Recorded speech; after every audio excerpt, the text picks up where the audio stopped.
khusus sesi hari ini saya ingin masuk ke dalam self-awareness. Mungkin banyak yang berpikir self-awareness kayaknya sudah hal yang biasa banget, Bu. Apa yang spesifik ya?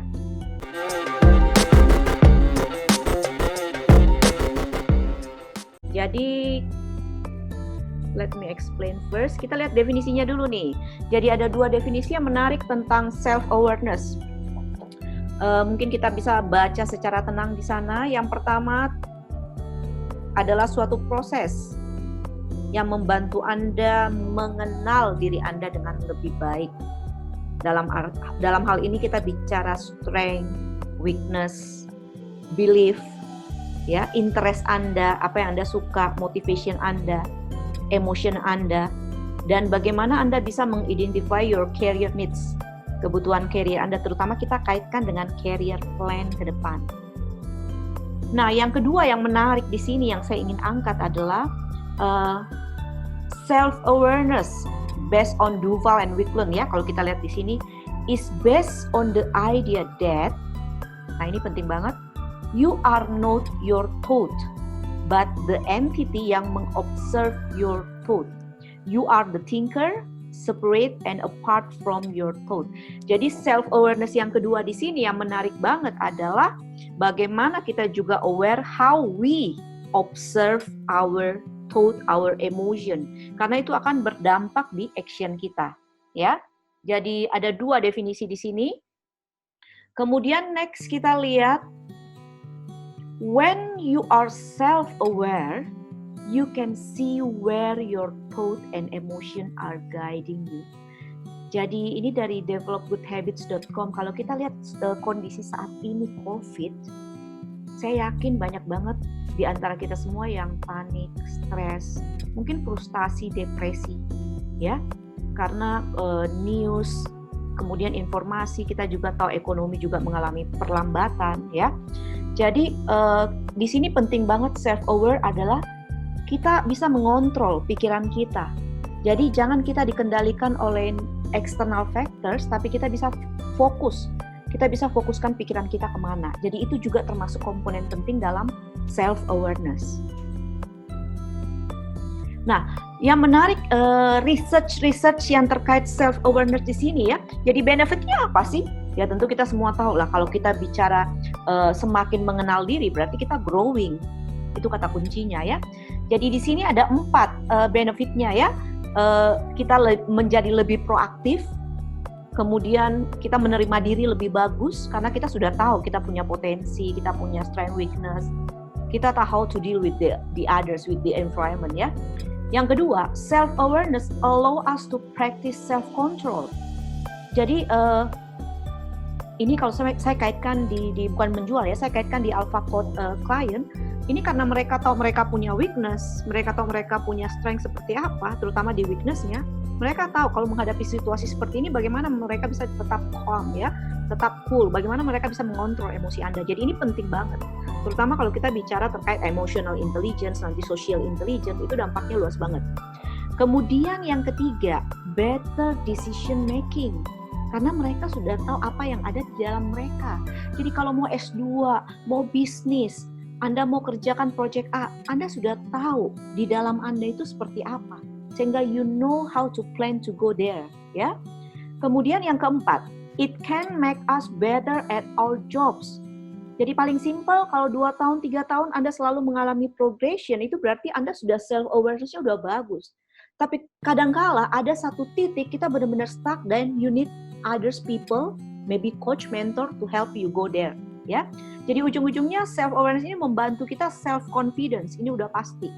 Nah, yang next kita lihat lagi terkait self-awareness, ini yang menarik adalah kalau Anda baca di buku 101 Artificial Intelligence dari Lasse Rohyanen, ini kayaknya sekitar 2018, baru 2 tahun ya. Future skill itu dia lihat ada 4. Yang pertama learning how to learn, kemudian artificial intelligence dan blockchain, kita udah nggak bisa denial about ini. Kemudian ada social intelligence, kemudian ada creativity mindset. Yang menarik adalah self-awareness muncul lagi sebagai salah satu komponen penting dalam learning how to learn. Jadi sebelum Anda memulai sesuatu atau planning apapun, please self-aware dulu diperhatikan dengan baik ya. Kemudian knowing yourself berarti Anda developing yourself. Dengan knowing yourself sangat banyak hal-hal yang harus kita perbaiki. Anda punya planning, jadi you never stop ya. Anda berani take action, Anda tahu Anda mau develop skill, Anda berani invest karena Anda tahu ini yang Anda akan tuju ya. Anda berani challenge yourself with a new activity, set a higher goal karena Anda udah tahu Anda sekarang ini di mana dan Anda mau kemana ya. Jadi itu pentingnya. Jadi kalau kita bicara simpelnya Bu, developing self-awareness. Paling mudah gimana sih? Paling simple. Di sini saya sharing aja adalah knowing yourself better. Mulai dari time management Anda gimana, bagus nggak? Anda manage time selalu terburu-buru atau harus ditagi-tagi kalau dikasih tugas? Itu paling simple ya. Kemudian bagaimana relationship Anda dengan others? Anda selalu bete dibuat oleh teman Anda atau Anda menjengkelkan bagi teman Anda ya. Kemudian style kerja Anda itu gimana? Ya. Jadi how you prefer to work? Anda harus dikasih tahu A sampai Z atau Anda orangnya global atau Anda orangnya detail banget ya. Kemudian stress management. How you handle stress? Ya, ada orang yang kalau dikasih dadakan itu seneng. Ada orang yang kalau dikasih tugas maunya itu yang udah earlier. Nah, ini gimana nih? Karena kita nggak bisa ngontrol orang yang kasih kita tugas kan. Dan yang terakhir, how organized you are? Ada orang yang sampai lupa ya, hari ini dia simpen file di mana, 3 bulan lagi filenya udah berantakan, sesimpel seperti itu. Jadi cukup luas kalau kita bicara self-awareness. Nah, mungkin yang bisa membantu juga kalau Anda menggunakan tools-tools yang ada di internet ya. Jadi kalau Anda klik top 10 personality assessment yang cukup saya katakan validity dan reliable, tapi tentu Anda nggak bisa bergantung pada satu sumber aja. Biasanya saya itu mengintegrasikan antara 5-6 tools ya, baru bisa menjudge seseorang. Karena kalau pakai cuma satu, it's too narrow, it's too surface ya.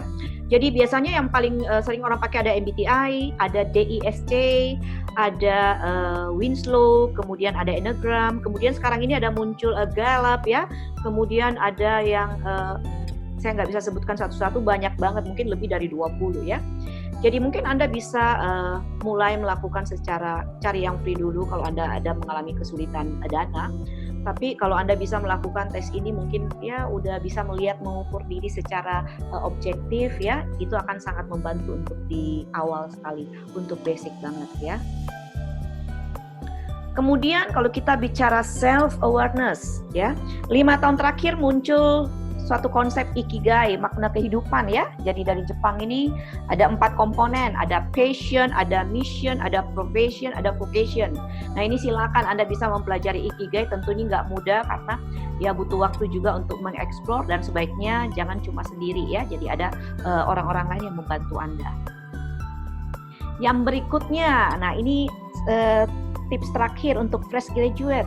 Tolong mulai menganalisa strength weakness Anda apa. Kemudian jangan berhenti dari sana, kemudian mulai lihat strength Anda supaya semakin bagus, Anda harus developnya gimana, Anda harus mengambil kursus apa. Kemudian weakness Anda ini menghambat Anda di bidang apa dan how Anda overcome that ya. Kemudian Anda find out kira-kira passion Anda apa sambil Anda develop, karena passion itu something yang Anda love, tapi Anda juga harus punya skill di sana ya. Kemudian tolong kalau bisa Anda lakukan juga individual assessment, jadi pakai external tools yang ada untuk melihat Anda punya strength, weakness, Anda punya values ya, how you respond to stress dan sebagainya. Nah kalau untuk mid career nih yang udah umur ya katakanlah udah 10 tahun kerja di perusahaan ya, saya minta kalau bisa sih Anda sudah melakukan lebih thorough, lebih dalam ya. Jadi selain strength weakness, lihat juga personal values. Karena biasanya kalau kita udah mid career itu di tempat kerja, kadang-kadang bentroknya itu karena values kita personal itu beda dengan values company atau values atasan Anda. Nah ini kadang bisa menjadi dilema. Artinya kadang-kadang kita bisa keluar dari tempat kerja karena values-nya ini konflik. Jadi Anda harus aware ini. Kemudian jangan berhenti karena kadang-kadang mid career tuh merasa aduh skill gue udah cukup nih, gue udah paling pintar nih. Please terutama digital tool saat ini ya. Jadi Anda harus develop. Kemudian passion Anda, masa umur 30, 35 masih bingung passion, ya walaupun masih ada kemungkinan sih, tapi please find out this, karena kalau passion Anda sudah tahu itu sangat bagus, Anda sudah bisa mulai mencicil untuk side business Anda. Karena membangun bisnis itu butuh 3-5 tahun minimal di awal ya. Kemudian jangan lupa life purpose Anda. Jangan cuma mikir saya kerja, punya keluarga, udah, that's it. How you contribute to the wider community. Jadi life purpose Anda seperti apa? Kemudian ideal life Anda umur 50, umur 65 Anda mau seperti apa ya? Dan yang terakhir Anda bisa gunakan juga individual assessment. Nah, biasanya explore yourself untuk mid career ini itu nggak mudah. Saya sendiri dalam coaching Alpha Coach itu kita butuh 6 mingguan. Dan itu keluar secara integratif, itu lengkap semuanya. Jadi please gunakan waktu lebih untuk Anda melakukan ini. Karena knowing yourself is the beginning of all wisdom. Ini dari Aristotle ya. Jadi mungkin sampai di sana sharing saya terkait dengan self-awareness. Semoga tips ini membantu. Kalau bisa jangan berhenti di sini. Anda bisa nonton ulang videonya sambil Anda melakukan latihan. Mungkin di hari weekend ya. Sangat membantu untuk Anda menggali lebih dalam diri Anda. Terima kasih. Salam Alpha Coach.